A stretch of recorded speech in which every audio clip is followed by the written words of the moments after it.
దేవునికి స్తోత్రం. మీ అందరికీ నా హృదయపూర్వక వందనాలు. ఉదయకాలాన్ని దేవుడు మనకు మరొక దినాన్ని దేవుడు అనుగ్రహించి ఈ రీతిగా మనల్ని ప్రేమించి ప్రతిదినము దేవునికి ఇష్టమైన రీతిలో జీవించుటకు దేవుడు మనకు అనుగ్రహించిన కృపను బట్టి దేవునికి స్తోత్రం. దేవుని బిడ్డలారా, 34వ కీర్తనలో ఒక అద్భుతమైనటువంటి మాటను మనము చదువుకుందాం. 34వ కీర్తన 6వ వచనం. ఈ దీనుడు మొరపెట్టగా యెహోవా ఆలకించెను, అతని శ్రమలన్నిటిలో నుండి అతన్ని రక్షించెను. దేవుని బిడ్డలారా, ఈ కీర్తన దావీదు అబీమెలెకు రాజు దగ్గర వెర్రివాని వలె ప్రవర్తించి అతని చేత తొలివేయబడిన తర్వాత రచించిన కీర్తన. ఈ కీర్తనలో నేను చదివినప్పుడు నాకు ఒక దీనుడు మొరపెట్టగా, ఈ దీనుడు మొరపెట్టగా యెహోవా ఆలకించెను. అంటే దేవుడు దీనత్వంలో ఉన్నటువంటి వారికి ఇచ్చే మొట్టమొదటి ఆశీర్వాదం ఏంటంటే, అలాగే దీవెనలు ఏంటంటే, ఆయన ముఖ్యంగా మనకి ఇచ్చే ఆ గొప్ప కార్యక్రమము జరిగించే ఆ దీవెన ఏంటంటే కృప. దీనులకు కృపను అనుగ్రహిస్తాడు.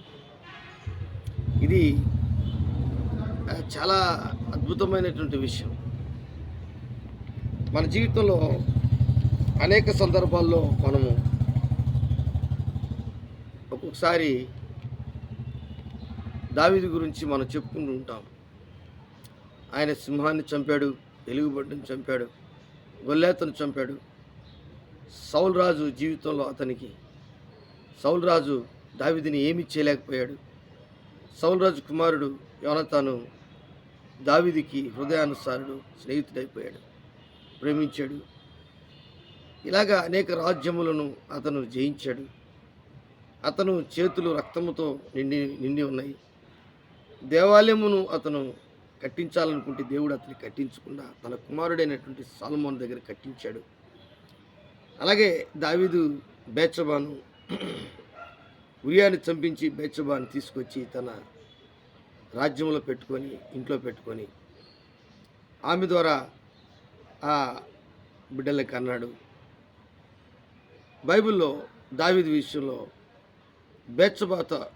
బేత్షెబాతో చేసిన తప్పు తప్ప మరి ఇంక ఏ తప్పు చేయలేదని రాజుల గ్రంథంలో మనకు బైబిల్లోనే రాసి పెట్టారు. ఇవన్నీ ఎందుకు చెప్తున్నానంటే, దేవుని బిడ్డలారా, ఒక్కొక్కసారి మనకు దీన మనసు అవసరం, దీనత్వం అవసరం,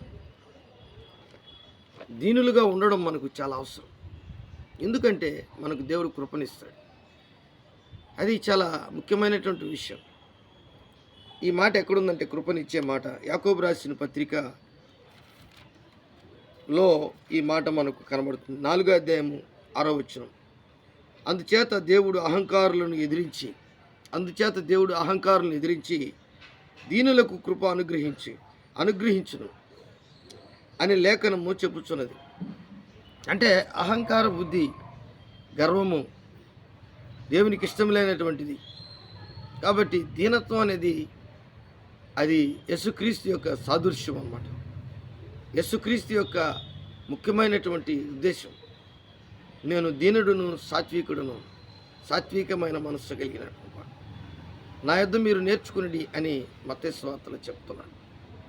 దీన మనస్సు గలవాడును, సాత్వికుడును, మీరు నా యొద్ద నేర్చుకునిడి. అంటే ఏం నేర్చుకోవాలి?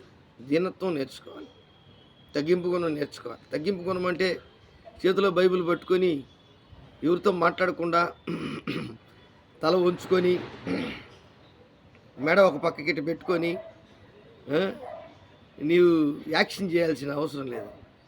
ఈరోజు చాలామంది అదే దీనత్వం అంటే, ఎదుటోళ్ళకి వందనాలు, వీళ్ళకి వందనాలు పెట్టినంత వరకు వాళ్ళు వందనాలు పెట్టరు. ఇది దీనత్వం కాదు, అది ఆత్మీయ గర్వం అవుతుంది. కాబట్టి దేవుని బిడ్డలారా, దీనత్వం అంటే నీ మనస్సు, నీ ఆలోచన విధానం, నీ యొక్క ప్రవర్తన అన్నిట్లో దేవునికి లోబడ్డం. ఇది దావీదు జీవితంలో కూడా ఆయన ఎంత పరాక్రమవంతుడైనను, ఎంత శక్తివంతుడైనటువంటి వ్యక్తిగా ఉన్నా, దేవుడు అతనికి తోడుగా ఉన్నా, పరిశుద్ధాత్మ అతని మీదకి దిగి వచ్చి ఆయన యొక్క రాజుగా చేసి ఇజ్రాయేలులకు ఆయన రాజ్యం పరిపాలన చేసేటప్పుడు ఎంతో గొప్పగా యుద్ధాలు చేసిన ఆయన అంటే ప్రపంచంలో ఉన్నటువంటి వారందరికీ తెలిసిన ఆయన కలిగి ఉన్నటువంటి విధానం ఏంటంటే దీనుడు. ఆయనే చెప్పుకుంటున్నాడు 34వ కీర్తనలో, ఈ దీనుడు మొరపెట్టగా యెహోవా ఆలకించెను, అతని శ్రమలన్నిటిలో నుండి అతన్ని రక్షించెను. ఒక్కొక్కసారి మనం ఇలాగా దీనత్వం కలిగి ఉండాలి. మనం ఎంత పరాక్రమవంతులు, ఎంత గొప్ప వ్యక్తి, ఎంత టాలెంట్ నీకున్నా, ఎన్ని ఆధ్యాత్మికమైనటువంటి వనరులు నీకున్నా, 9 వరాలు ఉన్నా, పరిశుద్ధాత్మ 9 ఆత్మఫలాలు నీకు అనుగ్రహించిన తండ్రి, కుమార, పరిశుద్ధాత్మ త్రియేక దేవుడు యేసుక్రీస్తు ప్రభుల వారు నిజరక్షకుడైన దేవుడు.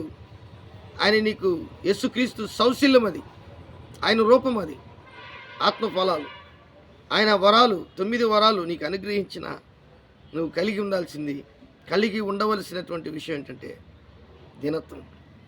ఆ దీనుడు మొరపెడితే ఖచ్చితంగా ఆయన ఆలకిస్తాడు. ఆయన అనగా దేవుడు. చూడండి 34వ కీర్తన 2వ వచనం, యెహోవాను బట్టి నేను అతిశయించుచున్నాను, దీనులు దానిని విని సంతోషించేదారు. అంటే నేర్చుకుంటారు కొంతమంది. నేను కూడా దీన మనస్సు గలవాడుగా, సాత్వికుడిగా ఉంటే దేవుడు నన్ను ఒక ఉన్నతమైన స్థితిలోకి తీసుకెళ్తాడు. ఇది చాలా ముఖ్యమైనటువంటి విషయం. ఈరోజు చాలామంది జీవితాల్లో దీనత్వం అనేది మర్చిపోయినారు. సర్వశక్తిమంతుడు దేవుడు ఈ లోకంలో ఉన్నటువంటి సృష్టికర్త, ఈ లోకం నక్షత్రాలను, చంద్రుడు, సూర్యుడు, ఈ జంతువులు, ఈ ప్రపంచం అంతా ఎక్కువ చూడడు. ఎవరిని చూస్తాడు? ఆయన మనుషులను గమనించి వారి విషయంలో చురుకుగా తన పనులు చేస్తూ ఉంటాడు. ఎవరు వాళ్ళు? దేవుని వెదుకు వారు కలరేమని ఆకాశం నుంచి నరులను దేవుడు పరిశీలించి చూచెను అని బైబిల్లో ఉంది. ఎవరు వారు? దీన మనస్సు కలిగినటువంటి వారు, తగ్గించుకున్నటువంటి వారు, ఆత్మీయమైనటువంటి విషయంలో ఎంతో దేవుని యొక్క బిడ్డలుగా నేర్చుకున్నటువంటి వారు, దేవుని దగ్గర నేర్చుకున్నటువంటి వారు, తగ్గింపు గుణము నేర్చుకున్నటువంటి వారు. యేసుక్రీస్తు ప్రభుల వారు తన్ను తాను తగ్గించుకున్నవాడు హెచ్చింపబడతాడు, హెచ్చించుకున్నటువంటి వాడు తగ్గించబడతాడు. నీ ఆత్మీయ జీవితంలో ఇవి జరుగుతూ ఉంటాయి. ఒక్కొక్కసారి మనం గమనించాలి. కాబట్టి దేవుని బిడ్డలారా, ఇది చాలా ముఖ్యమైనటువంటి విషయం. 147వ కీర్తన 6వ వచనంలో కూడా, యెహోవా దీనులను లేవనెత్తువాడు, భక్తిహీనులను ఆయన నేలను కూల్చును. అంటే దీనత్వంలో ఉన్నటువంటి భక్తి, భయము, యథార్థత, నమ్రత, దేవునికి ఇష్టమైనటువంటి మంచితనం, పరిశుద్ధత, ఇవన్నీ కూడా దీనత్వంలో నువ్వు సంపాదించుకోవచ్చు. అందుకే ఆయన దీనులకు తన కృపను అనుగ్రహిస్తాడు.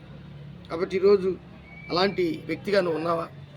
అలాంటి వ్యక్తిగా నేనున్నానా అని ప్రశ్న వేసుకోవడం మన జీవితంలో చాలా ముఖ్యమైనటువంటి విషయం. కాబట్టి అబీమెలెకు రాజు దగ్గర ఆయన చేసినటువంటి అది యాక్షన్ అనుకోవచ్చు. అది ఇంకా చెప్పాలంటే ఆయన చంపివేస్తాడని వెర్రివాడు వలె ఆయన గెడ్డం మీద ఉమ్ము వేసుకొని వెర్రివాడు వలె ఆయన చేసినటువంటి పనులని చూసి ఇజ్రాయేలీలకి ఈయనేమి రాజు అని చెప్పి అబీమెలెకు ఆయన ఈయన్ని వెర్రివాడుగా గుర్తించి ఈయన్ని పంపించేశాడు, తోలివేశాడు. అప్పుడు దేవుడికి ఈయన ప్రార్థన చేస్తాడు, నేను ఎల్లప్పుడూ యెహోవాను సన్నతించెదను, నిత్యము ఆయన కీర్తి నా నోట నుండును. ఏ సమయంలోనైనా సరే, ఎంత పెద్ద సింహం లాంటి వాడైనా సరే, ఒకానొక దినంలో ఈ అబ్షాలోము దండెత్తి దావీదు మీదకి వచ్చేటప్పుడు అక్కడ యోవాబు ఉంటాడు. యోవాబు చెప్తాడు, నీ తండ్రి ఎలాంటి వాడంటే సింహపు గుండికాయ లాంటి వాడు, ఆయన పక్కనున్నటువంటి వారు ఎలుగుబంటి లాంటి వారు, పిల్లలను పోగొట్టుకునేటువంటి ఎలుగుబంటు లాంటి వారు నిన్ను నీ సైన్యాన్ని చీల్చేస్తారు. కాబట్టి ఆయనతో పని కాదు. ఆయన సింహపు గుండెకాయ గలవారు సహితం దిగుల్లో ఉంటారు. దావీదుని కానీ చూస్తే దేవుని బిడ్డలారా, ఈరోజు నీ జీవితంలో కూడా నువ్వు కూడా అలాంటి వ్యక్తివేమో. కానీ అలాంటి వ్యక్తికి కూడా ఒక రోజుకి ఏదో ఒక శ్రమ వస్తుంది, కష్టం వస్తుంది, తగ్గించుకునే గుణం వస్తుంది, పరిస్థితులు మారిపోతాయి. అందుకే దీనత్వం కావాలి. దేవుడు ఈ వాక్యాన్ని దీవించి ఆశీర్వదించునుగాక. ప్రేమ నమ్మకం కలిగినటువంటి యేసయ్య ఉదయకాలం ముందు ప్రభువా, నీ బిడ్డలు ప్రభువా, ఎవరైతే ఈ వాక్యమును విని చూచి నైనా బలపడుతున్నారో వారిని మీరు దీవించి ఆశీర్వదించమని నజరేయుడైన యేసు నామములో అడిగి వేడుకుంటున్నాను తండ్రి. ఆమేన్, ఆమేన్, ఆమేన్.